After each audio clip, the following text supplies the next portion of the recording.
35 വർഷം സ്വന്തം ഭാര്യയ്ക്കും മക്കൾക്കും വേണ്ടി ഗൾഫിൽ ജീവിച്ച 70 വയസ്സുകാരനെ ബന്ധുക്കൾ വീട്ടിൽ നിന്നും ഇറക്കിവിട്ടതായി പരാതി. പാപ്പിനിശ്ശേരി കീച്ചേരിയിൽ പുതിയാണ്ടിയിൽ ഹാഷിമാണ് ഭാര്യയ്ക്കും മക്കൾക്കുമെതിരെ അതീവ ഗുരുതരമായ ആരോപണവുമായി രംഗത്ത് വന്നത്. ഈ കാര്യത്തിൽ കണ്ണൂർ സിറ്റി പോലീസിൽ പരാതി നൽകിയെങ്കിലും പോലീസ് നടപടി സ്വീകരിച്ചില്ലെന്നും ഹാഷിം ആരോപിച്ചു.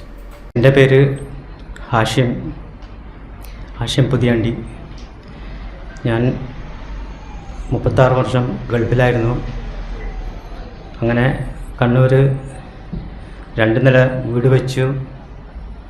എൻ്റെ ഭാര്യയും മക്കൾക്കും വേണ്ടിയിട്ട് എടുത്താണ് വീട്. അതിനുശേഷം അവരുടെ സ്വഭാവം മാറി എന്നെ വീട്ടിൽ നിന്ന് അടിച്ച് പുറത്തിറക്കി.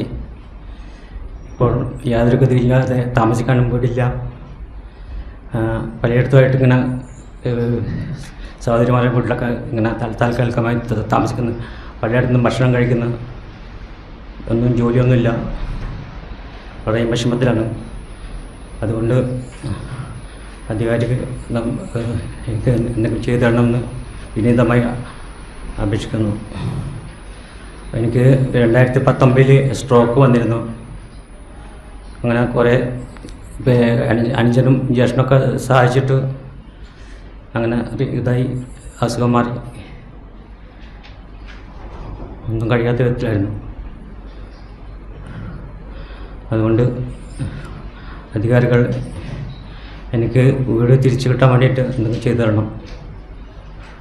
2011 ഭാര്യയ്ക്കും മക്കൾക്കും തന്റെ ജീവിത സമ്പാദ്യമായ 3 കോടി വില വരുന്ന ഇരുനില വീടും 17 സെന്റും ദാനാധാരപ്രകാരം ഹാഷിം എഴുതി കൊടുക്കുകയായിരുന്നു. കുടുംബ കോടതി തനിക്ക് ജീവിത ചെലവ് കൊടുക്കാൻ വിധിച്ചുവെങ്കിലും അതുപ്രകാരം തരാൻ മകൻ തയ്യാറാകുന്നില്ലെന്നും ഹാഷിം ആരോപിച്ചു. ധനാധര നിശ്ചയാധാരത്തിൽ തനിക്ക് താമസിക്കുവാനും ആദായമെടുക്കുവാനും അധികാരമുണ്ടെങ്കിലും 3 മക്കളും വീട്ടിൽ കയറ്റാതെ ഭീഷണിപ്പെടുത്തി ഓടിച്ചുവിടുകയാണ് പതിവെന്നും ഇദ്ദേഹം പറഞ്ഞു. 2019 ഹൃദയാഘാതമുണ്ടായ താനിപ്പോൾ ചികിത്സയിലാണെന്നും ഹാഷിം വ്യക്തമാക്കി. ഇക്കാര്യത്തിൽ കണ്ണൂർ സിറ്റി പോലീസിൽ പരാതി നൽകിയെങ്കിലും നടപടി സ്വീകരിച്ചില്ലെന്നും ഹാഷിം ആരോപിച്ചു. News desk city news.